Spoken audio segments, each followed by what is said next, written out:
پاکستان کے اثرات آپ کے خیال میں کیا تھے؟ برطانیہ کا جو پروگرام تھا وہ 1977 تک ہندوستان کو قابو میں رکھنے کا تھا. ٹھیک. اور یہ جب سیکنڈ ورلڈ وار ہوئی اور ہٹلر کی ڈیفیٹ تو ہو گئی، لیکن سلطنت برطانیہ اور فرانس کی سلطنت اور یہ سب وہ بھی ساتھ ساتھ تباہ ہو گئے. اور اس زمانے میں America was the rising star of the west. Franklin Roosevelt the American president, he was determined کہ یہاں سے برٹش کلونیلزم ختم ہو اور انڈیا آزاد ہو. تو ان کا پریشر، وہ کہتے تھے جی سیلریز تو آپ کے آفیسرز کی ہم دے رہے ہیں، تو آپ you pack up and leave. اس پریشر کے تحت اپنا برطانیہ کو کچھ فیصلے کرنے پڑے. تقریباً 1946 تک برطانیہ کا پریفرنس یہ تھی کہ یونائٹڈ انڈیا رہے، جو انڈین برٹش آرمی ہے وہ انٹیکٹ رہے، اور ان کا خیال تھا کہ اس کو ڈومینین بنائیں گے، ایسی ڈومینین جس کی آرمڈ فورسز ہم جب چاہیں استعمال کر سکتے ہیں. لیکن جیسے کہ امریکن پریشر اور ان کی قابلیت نہیں رہی کولونیلزم کو کنٹینیو کرنے کی، تو انہیں مجبوراً فیصلہ کرنا پڑا کہ اب کیا کیا جائے. تو تب جو برٹش آرمی کے ٹاپ جنرلز ہیں، مثلا 12 مئی 1947 کو ایک میمورینڈم تیار کیا گیا، armed forces, navy and army plus the hero of the second world war field marshal Montgomery اور لارڈ اسمے، اور یہ سب اکٹھے ہوئے. اور اس میمورینڈم میں کہا گیا کہ اگر پارٹیشن ہوتی ہے تو یہ ہمارے لیے اچھا ہے، کیونکہ mister Jinnah is willing to join the common wealth.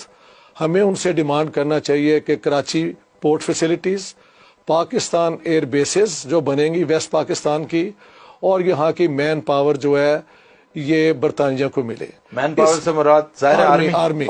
اس کے اگر بائی کمپیرزن وہ جواہر لال نہرو کو ٹرسٹ نہیں تھے کرتے، کیونکہ نہرو واز لیفٹ اورینٹیڈ اور ذرا پرو سوویٹ ان کی سٹانس تھی. تو دین دے ڈیسائیڈیڈ کہ divided India is good in their interest.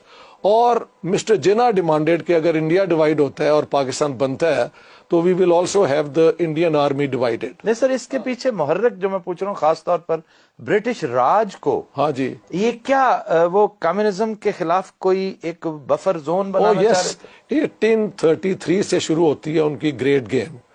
The big bear of British imperialism has been کہ رشیا، تب سوویت یونین نہیں تھا، زار پیٹر دی گریٹ، ہاں یہ اس طرف آئیں گے towards the warm waters of the Arabian sea. اور یہ پالیسی کی بات جب 1857 میں سارا ہندوستان انہوں نے قبضے میں لے لیا، تو ناردرن کمانڈ جو ہے راول پنڈی کا، یہاں سے ساری سینٹرل ایشین پالیسی بنتی تھی. جب یہ روسی انقلاب آ گیا تو نہ صرف وہ رشین بیئر تھا، وہ ایک انٹرنیشنل کمیونسٹ تھریٹ بھی تھا. تو اس کے بعد سوویت یونین کو روکنا جو ہے نا was the paramount policy of the British. آپ دیکھیں سیکنڈ ورلڈ وار میں Britain, America and Russia were allies، لیکن as soon as the war was over Roosevelt کو چرچل نے ایڈوائز کیا کہ you attack the Soviet Union. Churchill refuse, اس نے کہا they have been our allies, we will not do it. And Roosevelt had a good idea of the Soviet Union، کیونکہ یہ 41 میں جب روس امریکہ آیا تو they were partner with Stalin to fight Hitler. So he didn't have the same idea about Stalin and Roosevelt and the Soviet Union, whereas Churchill and the British always had Russia as threat number one. So یہاں پہ کیونکہ American pressure آیا and Britain could not hold on to their policy، جاتے وقت پھر انہوں نے ایک ایسی اسٹیٹ بنائی جس کو وہ کنٹرول کر سکتے تھے. اور اپنا آفتاب اقبال صاحب آپ دیکھیں ان کی دور اندیشی کہ آخر میں پاکستان کے ذریعے ہی انہوں نے افغان جہاد کرایا. اگر ہندوستان ایک مضبوط گریٹ پاور ہوتا تو وہ کروا سکتے تھے ان سے کوئی، وہ تو سارا کمیونزم کے آگے لیٹتا چلا جاتا. دیٹس رائٹ، جو کلاس ڈفرنس ہے وہاں پر بٹا ہوا ہے چھوٹی یہی تو پھر اس لیے پاکستان کا بننا جو ہے نا برطانیہ کے لیے امپورٹنٹ تھا. بعد میں ہسٹوریکلی وہی استعمال کیا پھر امریکہ نے ٹو فائٹ دا افغان جہاد. یہ جو پاکستان کی ڈیمانڈ ہم نے کی 1940 میں، ہاں جی، تو پھر کیا اس کے بارے میں مطلب ہمارے اسٹوڈنٹس اور ہمارے رائٹرز، محققین، علماء، ہمارے صحافی وہ بہت پریشان ہیں، اسکیپٹسزم کا شکار ہیں. گو کہ میں اس نظریے پہ یقین رکھتا ہوں اور کچھ عرصہ پہلے میں نے گفتگو بھی کی ہے کہ we should move on now, اب بھی ہوا we should not entangle ourselves دو ملک anymore. بن چکے ہیں, دونوں آزاد ملک ہیں, امن سے رہیں ایز نیبرز. تو یہ تو ایک ہسٹری کا فیکٹ ہے. لیکن آپ کی بات درست ہے. بات یہ ہے کہ 1940 میں قائد اعظم خود کہتے ہیں اپنی 22 مارچ 1940 کی پریزیڈینشل ایڈریس میں, ریزولوشن سے ایک دن پہلے, کہ up until now the British ignored me and now they are laying the red carpet for me and now we will demand our rights as a Muslim nation.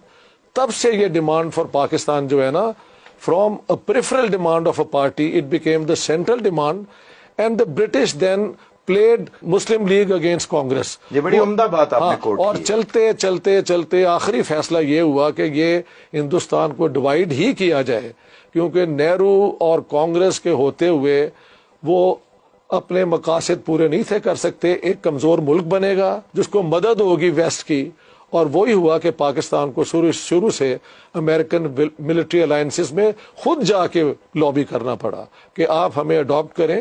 یہ میں نے اپنی Garrison state کتاب میں پورا ایویڈنس دیا ہے جو وہ ہمارے ہسٹورین چھپاتے آئے ہیں. انہوں نے خود جا کے کہا ہے. تو تب جا کے in 1951 the Americans started giving military aid to Pakistan. So that's the whole story. But the plan is British to divide India, to keep the Soviet Union out of South Asia. اگر اچھے statesman ہمیں میسر آ جاتے تو انگریز نے تو plate میں رکھ کے ہمیں ایک گولڈن اپرچونٹی دی تھی. بے شک ہم فرنٹ لائن اسٹیٹ کا حق ادا کرتے اور اپنی حیثیت منواتے. ٹھیک ہے. ہم چونکہ بائی نیچر ایک کرپٹ سے لوگ تھے, ٹھیک ہے, ایپیتھیٹک سے لوگ تھے, ہم نے اس فائدے کو, وہ نعمت جو ہمیں آزادی کی شکل میں ملی, فرنٹ لائن سٹیٹ کی شکل میں ملی, ہم نے اس نعمت کو زحمت بنا لیا. آپ کیا کہتے ہیں؟ دیکھیں جب امریکہ کے ساتھ 1954-59 میں ہمارے ملٹری الائنسز ہوئے, وہ ہمارے ساتھ ڈائریکٹ ہیں سیٹو سیٹو کے علاوہ. اس کے بعد بار بار ہمارے لیڈروں نے کہہ دیا کہ we are the most allies of the United States in Asia. Bilateral treaty organization اس کو کہتے ہیں. مگر امریکہ never returned کہ یہ واقعی ہمارے ہیں. They never did it. اور انہوں نے after 1959 کہنا شروع کر دیا کہ انہوں نے آرمز ہمارے سے سوویت یونین کے ساتھ لڑنے کے لیے نہیں لیے, انہوں نے انڈیا کے ساتھ لڑنے کے لیے لیے ہیں, لیکن کیونکہ ہم نے آرمز دیے ہیں تو جب ہمیں ضرورت ہوگی ہم کو استعمال کر سکیں گے. اور افغان جہاد جب ہوا تو Zia was more than willing to join it. اور آپ فائنلی دیکھیں جب 9/11 ہوا ہے and Bush says either you are with us or you are against اس, اور 7 پوائنٹس انہوں نے رکھے تو انہوں نے ساتھ کے ساتھ ایکچولی مان لیے. اس میں اگر ان کو تھوڑی عقل ہوتی تو جیسے ایجپٹ نے 73 وار میں جب یہ ہوا تھا اس کے بعد اس نے ساری اپنا ایجپشین جو ڈیٹ ہے وہ کینسل کروا لی. آپ پاکستان کی آؤٹ اسٹینڈنگ ڈیٹ کینسل کروائیں. ہاں جی, آپ یہ یہاں سے کینسل کروائیں, اور اگر ماننی ہے ان کے بعد مانے, ڈیٹ بھی وہاں رہی, کچھ بھی نہیں کروایا ساتھ. تو یہ یہاں سے اندازہ کیا ہے کہ our leaders have been from day one spineless. Pakistan کی مسلم لیگ نے ایک دن انگریز کے خلاف کوئی جیل نہیں کاٹی. یہ فریڈم سٹرگل میں کبھی انہوں نے انگریزوں کے ساتھ ٹکر نہیں لی. تو ان کی ٹریڈیشن ہے پٹیشن دے کے اپنی بات منوانے کی. کانگریس کی جو ٹریڈیشن ہے وہ ہے سٹرگل کرنے کی, جیلیں انہوں نے کی, سارا کچھ کیا. آپ کو ایک ملک مل گیا جس کے لیے آپ نے 1 گھنٹے کے لیے انگریز کی جیل نہیں کاٹی, تو یہ آپ کو ریوارڈ جو ہے وداؤٹ سٹرنگز دیا جا رہا ہے. یہ آپ کو اگر سمجھ نہ آئے تو میں کیا کہوں. کہا یہ جاتا